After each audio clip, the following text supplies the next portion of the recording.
सौंदर्य केवळ डोळ्यात नसतं, ते असतं दागिन्यांमध्येही. सोने, चांदी, हिरे आणि त्यावर तुमचं नाव कोरणारं एक विश्वासाचं नाव म्हणजेच संगमनेर येथील ओम मयूर ज्वेलर्स. पिढ्यानपिढ्यांचा वारसा असलेले दागिने आधुनिक डिझाईन सोबत आता तुमच्या जवळ. लग्नकार्य असो, सण असो वा खास क्षण, ओम मयूर ज्वेलर्स मध्ये मिळेल प्रत्येक प्रसंगासाठी खास दागिने, खास तुमच्यासाठी. ओम मयूर ज्वेलर्स म्हणजे तुमच्या सौंदर्याचा हक्काचा दागिना. सुवर्ण बस्त्यासाठी आता कशाला नाशिक पुणे, संगमनेर मध्येच आहे आता नवनवीन दागिने. आजच भेट द्या ओम मयूर ज्वेलर्स, अशोक चौक, संगमनेर, जिल्हा अहिल्यानगर. संपर्क 9372 012 044. अरे मतदान गुप्त मतदान आहे. लोकशाहीचा गुप्त मतदानाचा अधिकार आहे. गुप्त मतदान नाही, मतदानाचा विचारधारा. मी अजून राष्ट्रवादी काँग्रेस शरदचंद्र पवार पक्षात आहे. मी काय भाजपमध्ये जाईल वगैरे जी काय चर्चा होती, मी काय पक्ष प्रवेश कुठेही केलेला नाही. फक्त या ही निवडणूक काय राज्याच्या राजकारणाला कलाटणी देणारी वगैरे नव्हती, पोटनिवडणूक होती. म्हणून मी वेळोवेळी सांगितलं की स्थानिक प्रश्न बघून फक्त या निवडणुकीमध्ये मी थांबण्याची भूमिका घेतलेली आहे. मी काही कुठला पक्ष सोडलेला नाही, नवीन कुठल्या पक्षात प्रवेश देखील केलेला नाही. मात्र पाठिंबा देण्याबाबत तुम्ही स्पष्टता देखील दिलेली नाही. काय मी थांबलो हीच माझी मोठी भूमिका होती. गावोगावच्या कार्यकर्त्यांचं मी त्यांना मोकळीक दिली होती. त्यांचे जे काय विचार असतील त्याप्रमाणे त्यांनी ते केलेला आहे विषय. पण सोशल मीडियावर तुम्ही एक पत्र व्हायरल केलं आहे की स्थानिक पदाधिकाऱ्यांना विचारून आपण मतदान करावं. स्थानिक कार्यकर्त्यांच्या गावोगावच्या काय काय अडचणी असतात, त्यांची काय मतं असतात, त्याचा आदर राखत त्यांना मी मोकळीक दिलेली आहे आणि त्या पद्धतीने त्या गावचे आमची पार्टीची संघटनेची जी काही मतं असतील त्यानुसार मतदान करावं असं सांगितलंय. भविष्यात भाजपत जाण्याचा काही निर्णय किंवा असं चर्चा जी आहे सुरू आहे? हे बघा, मी वेळोवेळी मी कधीही भाजपमध्ये जाणार असं मी कधीही म्हटलेलं नाही. मी राष्ट्रवादी काँग्रेस शरदचंद्र पवार पक्षाचा कार्यकर्ता आज आहे. फक्त या निवडणुकीपुरतं मी तटस्थ भूमिका घेतलेली, मी माघार निवडणुकीतनं घेतलेली आहे. त्याची कारणही मी वेळोवेळी स्पष्ट केलेली आहे. मी भाजपमध्ये जाण्याचा कुठला प्रश्न येत नाही.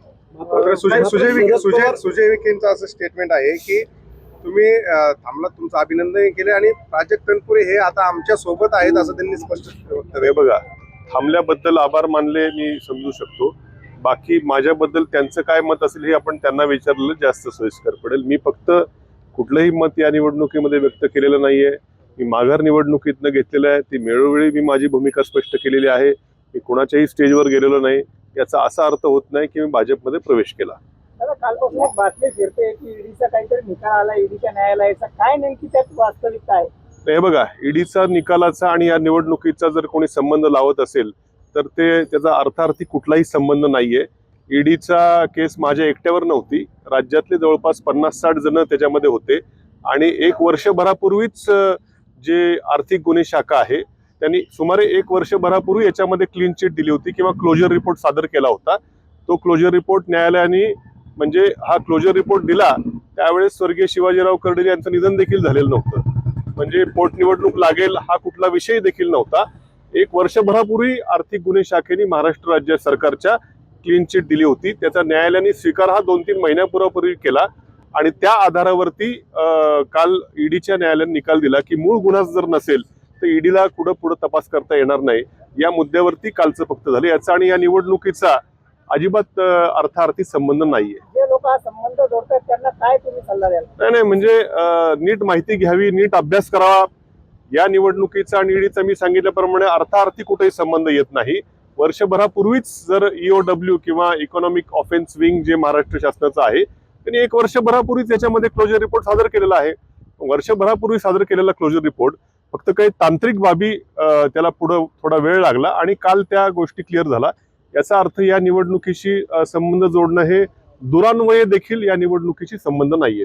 भाजपचे उमेदवार म्हणतात की प्राजक्त तनपुरेंचे कार्यकर्ते माझ्यासोबत आहेत, तिकडे गोविंद मोकटे म्हणतात ते आमच्या सोबत आहेत. नेमकं काय? मी कुठल्याही स्टेजवर गेलेलो नाही.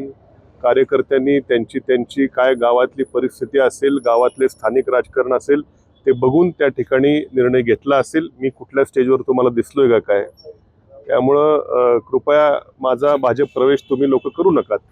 भविष्यात पवार साहेबांसोबतच तुम्ही दिसाल? हे बघा, मी आजही पवार साहेबांसोबतच आहे, कालही होतो. मी पवार साहेबांचा कार्यकर्ता आहे. पवार साहेबांनी राष्ट्रवादीचा उमेदवार दिलाय. काय राष्ट्रवादीचा उमेदवार दिलाय. हो, दिलेला आहे, बरोबर आहे. परंतु या निवडणुकीपुरतं मी सांगितलं पक्षाच्या वरिष्ठांकडे देखील माझ्या काही नाईलाज ते मी कळवलेलं आहे. आणि मला उमेदवार पक्ष शेवटच्या क्षणी देईल याची थोडीशी कल्पना मला नव्हती. मला वाटलं बहुतेक बारामतीची बिनविरोध तशीच भूमिका पक्षाची इतर राहील. परंतु कदाचित काँग्रेस पक्षानं निवडणूक लढवण्याचा आग्रह धरल्यामुळे कदाचित पक्षाला उमेदवार द्यावा लागला असेल असं मला वाटतंय. आता तुम्ही सांगितलं ना, आता ते 6 तारखेला नंतर खूप वाईट झालेले आहेत. परत तेच लोकांना आवडणार नाही ऐकायला. बारामतीत पण आज निवडणूक आहे. बारामतीत पण आज निवडणूक आहे. कसं बघताय? नाही, तिथली परिस्थिती मला माहित नाही. परंतु ज्या पद्धतीनं अजितदादांचं नेतृत्व होतं, राज्यव्यापी नेतृत्व होतं, बारामतीमध्ये मागच्या वेळेस 1.5-2 लाखांनी दादा निवडून आले होते. त्यांचं प्रेम बारामतीकरांचं दादांवरती आहे. त्या प्रेम जनता दाखवेल अशी मला अपेक्षा आहे त्या ठिकाणी. दोन्ही राष्ट्रवादी एकत्रित येतील का भविष्यात? काय मी हे उत्तर देण्याइतपत मी मोठा कार्यकर्ता नाही. रोहित पवार म्हणतात की जय पवार आणि तुम्ही निवडणुकीत नसल्यामुळं वरिष्ठ नेत्यांनी देखील मतदारसंघाकडे पाठ फिरवली, तुम्ही चाललं नाही. कोणत्या पक्षाच्या वरिष्ठ नेत्यांनी? तुम्ही ज्या पक्षात आहात त्या पक्षाच्या. नाही, पवार साहेब माझ्या माहितीप्रमाणे त्यांची तब्येत बरोबर नाहीये. अन्यथा मला खात्री आहे की तब्येत जर व्यवस्थित असती तर ते 100% प्रचाराला आले असते. पण तब्येतीच्या कारणास्तव साहेब काही इथे येऊ शकलेले नाही. शशिकांत शिंदे साहेब माझ्या माहितीप्रमाणे मतदारसंघामध्ये त्यांनी काही सभा देखील घेतलेल्या आहेत. मतदारांना काय आव्हान करतात? नाही, असं काय नाही. गर्दी आता दुपारचं ऊन आहे, थोडं उन्हाची सावली एकदा लागली की गर्दी होईल बरोबर. मतदारांना काय आव्हान करतात तुम्ही? नाही, मतदारांना माझं आव्हान आहे की लोकशाहीच्या प्रक्रियेमध्ये सर्वांनी खरं उत्स्फूर्तपणे या ठिकाणी मतदानाला यावं, आपला मतदानाचा पवित्र हक्क बजवावा असं मी मतदारांना आपल्या मार्फत आवाहन करेन.